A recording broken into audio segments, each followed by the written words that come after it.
I thought back then that I would go into the Marines, that I would serve 5 years, and that I would get out and have a really good job working for either the CIA, the FBI, or the DEA, which were my top three contenders of places I wanted to go after I finished the military.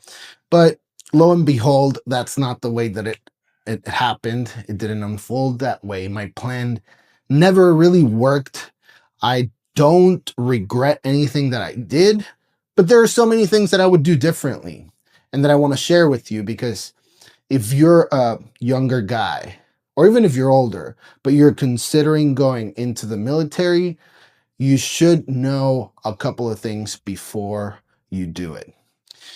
One of them is that if you go in thinking that you're going to be in there forever and that you're going to make a career out of it, it's almost 10% of people who go in who stay the 20, 25 years that you need to stay in order to retire from the military. It's not that many people. In retrospect, I remember a lot of people while I was in boot camp and my MOS school were thinking that they were going to stay there for 20 years and retire, and they were going to be making that retirement pension money just forever. And the fact of the matter is that there's so many things that happen.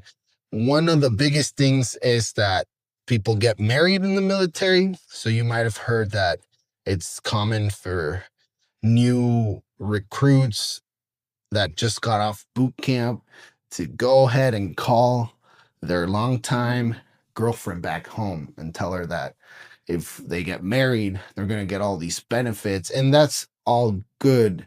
But the problem is that you start noticing immediately that it might have been a very immature decision to make that ends up biting you in the ass down the line.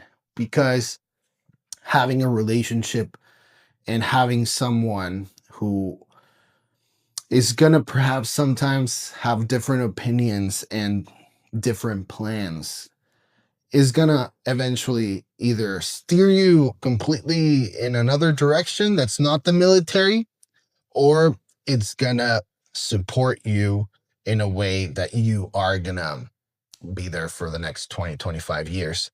But for the most part, it tends to be someone whispering in your ear that there are bigger and better things to do, which there are. I mean, the military shouldn't be the ultimate game goal, right?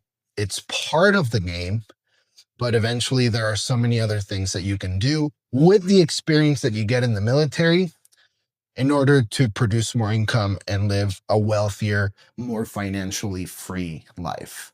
So if you go in thinking that you're going to be in there forever, there's going to be marriage that might not work out, or it will work out, but your partner will ask you to get out of there. You might get PCS somewhere that you hate. Then there's also the fact that a lot of people get injured while you're on deployment, while you're on training, and you might be medically separated, and you're going to eventually go out into the civilian world and realize that this thing that you thought was going to be forever is literally not even going to be more than a couple of years.